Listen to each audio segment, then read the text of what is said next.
नमस्कार। आज की इस पड़ताल में हम एक बहुत ही दिलचस्प और वायरल पॉलिटिकल वीडियो का फोरेंसिक ब्रेकडाउन करने वाले हैं। हाल ही में पश्चिम बंगाल से एक वीडियो सामने आया था जिसमें प्रधानमंत्री एक लोकल स्नैक का मजा लेते हुए दिख रहे थे। वीडियो देखकर तो लगा कि ये बस एक आम सा पल है, लेकिन जैसा कि हम हमेशा देखते हैं, कैमरे के सामने जो दिखता है, पूरी कहानी बस उतनी नहीं होती। आज हम बिना किसी का पक्ष लिए बिल्कुल फैक्ट्स और उपलब्ध सोर्स डेटा के आधार पर इस वायरल मोमेंट की एक एक परत खोलेंगे।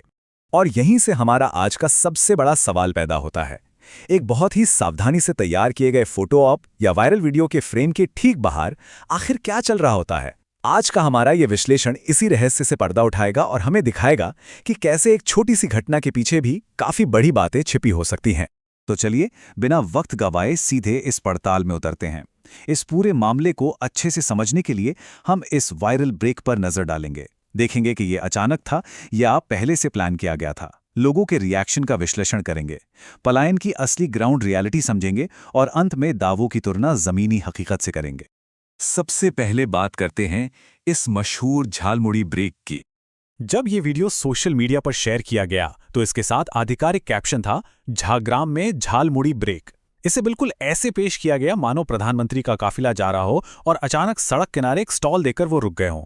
मतलब एक बहुत ही सहज और आम जनता से जुड़ने वाला पल।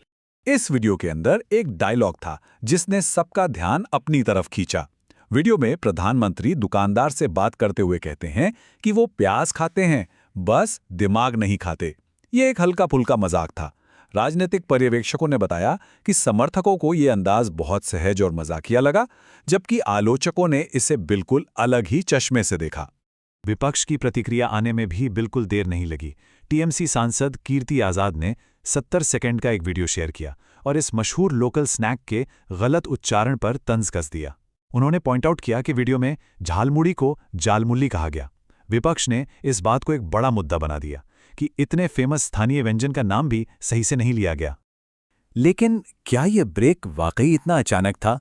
अब यहाँ जो सबसे दिलचस्प बात सामने आती है वो ये है कि जब मीडिया ने इस घटना को दूसरे कैमरे के एंगल से देखा तो टाइमलाइन कुछ और ही कहानी बयां कर रही थी।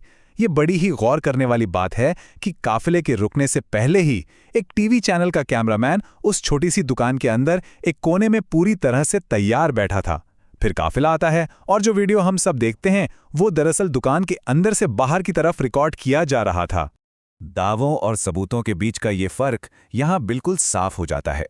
दावा ये था कि काफिला सड़क किनारे अचानक से रुका, लेकिन जो सबूत सामने आए वो ये दिखाते हैं कि कैमरामैन पहले से ही दुकान के अंदर पूरा सेटअप करके बैठा था।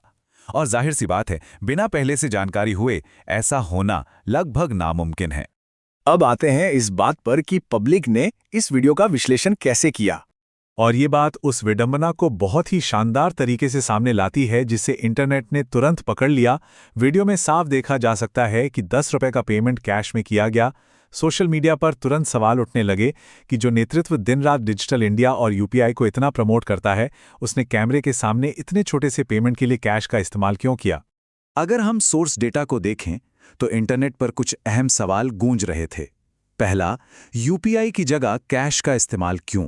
दूसरा, एक तथाकथित अचानक लिए गए ब्रेक को कवर करने के लिए वहां 10-12 कैमरामैन कैसे मौजूद थे?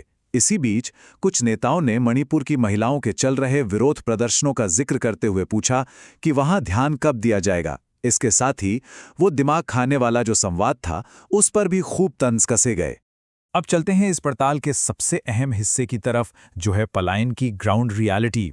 सामने दिख रहा ये 15 का नंबर कोई छोटा मोटा आंकड़ा नहीं है। दरअसल ठीक उसी दिन एक राजनीतिक रैली में भाषण देते हुए प्रधानमंत्री ने बंगाल में टीएमसी के 15 साल के शासन की कड़ी आलोचना की थी।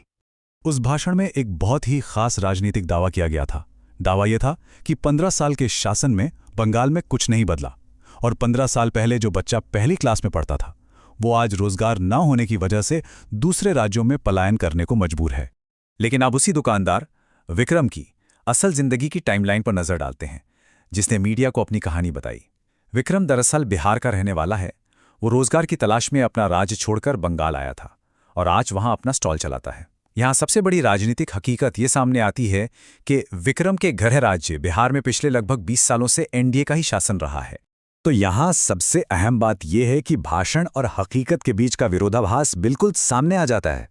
एक तरफ रैली में यह दावा किया जा रहा है कि रोजगार ना होने के कारण लोग बंगाल से बाहर जा रहे हैं, लेकिन दूसरी तरफ जिस दुकानदार के स्टॉल पर यह पूरा वायरल वीडियो बना वो खुद एक एनडीए शासित राज्य से काम की तलाश में बंगाल आया था। हमारे सोर्स डेटा से निकला ये सबसे बड़ा और चौंकाने वाला फैक्ट है।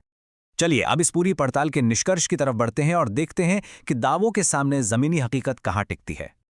आइए देखते हैं कि ये सारी बातें मिलकर क्या तस्वीर पेश करती हैं। हमारे सोर्स से 3 बातें बिल्कुल साफ होती हैं। पहला, जो घटना अचानक लग रही थी वहां कैमरे पहले से सेट थे। दूसरा, डिजिटल पेमेंट के सबसे बड़े पैरोकार ने कैमरे पर नकद का इस्तेमाल किया। और तीसरा, सबसे अहम, जिस दुकानदार पर फोकस था उसके पलायन की असली कहानी उसी दिन दिए गए राजनीतिक भाषण के मुख्य संदेश के बिल्कुल उलट थी। हम अपनी इस पड़ताल को एक बहुत ही जरूरी सवाल के साथ खत्म करना चाहेंगे। अगर महज 70 सेकंड का एक सावधानी से एडिट किया गया वायरल वीडियो इतने सारे विरोधाभासों को छिपा सकता है, तो ये सोचने वाली बात है कि आज की इस पॉलिटिकल मार्केटिंग और पीआर के दौर में कैमरे के फ्रेम के बाहर और क्या-क्या छिपा होता है। अगली बार जब भी कोई वायरल पल सामने आए तो फ्रेम के बाहर झांकना भी बहुत जरूरी हो जाता है। आज के हमारे इस विश्लेषण में बस इतना ही। हमेशा सीखते रहना और सवाल पूछते रहना ही सबसे अहम है।